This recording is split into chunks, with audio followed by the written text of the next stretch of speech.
എല്ലാം ഏൽപ്പിച്ചിട്ടുണ്ട്. കൃത്യമായി പണി തുടങ്ങും. വളരെ വേഗത്തിൽ തന്നെ നിർമ്മാണ പ്രവർത്തനം പൂർത്തിയാക്കും. ഇതുമായി ബന്ധപ്പെട്ട് പറയുന്ന കാര്യങ്ങൾക്കൊക്കെ അടിസ്ഥാനരഹിതമാണ്. ഈ 52 വീട് ലീഗ് നൽകുന്ന സ്ഥലത്തിനെതിരെ CPM അവിടെ പ്രകടനം നടത്തി ഇല്ലേ? ആ സ്ഥലം മേടിച്ചപ്പോ പ്രകടനം നടത്തി. തോട്ടഭൂമിയാണെന്നും പറഞ്ഞ് പ്രകടനം നടത്തി. ഗവൺമെന്റ് എക്സംഷൻ മേടിച്ചു, തോട്ടഭൂമിക്ക് എക്സംഷൻ മേടിച്ചു. അത് വേറെ ആരും ചെയ്യാൻ പാടില്ല.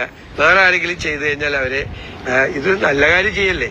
1642 കോടി രൂപ ബാങ്കിൽ ഇട്ടിട്ട് ദുരിതാശ്വാസ നിധിയും കേന്ദ്രത്തിൽ നിന്ന് കിട്ടിയ പൈസ ഇന്ന് എന്റെ അടുത്ത് ഒരാൾ വന്ന് വീണ് പരിക്ക് ഒക്കെ പറ്റിയിട്ട് വാക്കിംഗ് സ്റ്റിക്കുമായിട്ട് നടക്കുന്ന ഒരാൾ, അയാളുടെ ചികിത്സയ്ക്ക് ചെലവ് കൊടുക്കുന്നില്ല, ചികിത്സാ ചെലവ് കൊടുക്കുന്നില്ല. ഇത്രയും കോടി ഇട്ടിട്ട് അവിടെ പരിക്ക് പറ്റിയ ആളുകൾക്ക് അങ്ങോട്ട് പോവാൻ, അവരുടെ കൃഷി സ്ഥലമൊക്കെ ഉണ്ട്, അങ്ങോട്ട് പോവാൻ പോലും റോഡ് പോലും ഇതുവരെ പണിത് കൊടുത്തിട്ടില്ല. ഒന്നും ചെയ്തിട്ടില്ല ഗവൺമെന്റ്, ഒരു കാര്യവും ചെയ്തിട്ടില്ല.